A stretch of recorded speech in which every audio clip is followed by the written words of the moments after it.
এখানে বসে প্রত্যেকদিন বিকালবেলা আড্ডা দেই। কেটে কেটে দেখা করতেছ আমরা লগে, এই জায়গায় দেখা করে যাইবা। এ না আইলে প্রতিদিন বিকাল 4টা থেকে সন্ধ্যা 5:30 পর্যন্ত আমরা এখানে থাকি। এই রয়েছে আমরা স্টেশন, এই যে আমরা আড্ডা দেওয়া স্টেশন, এই যে আমরা মায়াজুরি মাঠ, খেলার মাঠ। অ্যাড্রেসটা দিয়ে দিলাম, তো কেটে কেটে দেখা করতে চাও আয়ো তাড়াতাড়ি তাড়াতাড়ি দেখায়। ডেইলি বিকালে আমরা এই যে আমরা লেগে এনো বুকিং করা গদি আছে, আচ্ছা আমরা হেভি স্পেশাল। আর আমরা মাথার উপরে তুলা গাছ, আর কয়দিন পরে এলে তুলা পাকবো, বালিশ বানাবো। বানাই এখানে একটা, আমি একটা বিছনা বানাবো এখানে, আর সেদিকে আর একটা আছে, এর মধ্যে আমার বান্ধবী বিছনা বানায় বালিশ বানায় ঘুমায় থাকবো দুপুরবেলা।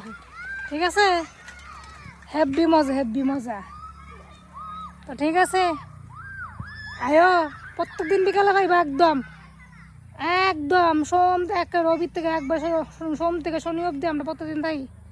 ঠিক আছে, রবিবার মিস করবো, রবিবারটা মিস করি, মাঝে মধ্যে একটু বেড়াতে যেতে যাই গায়ে লেগে আর কি।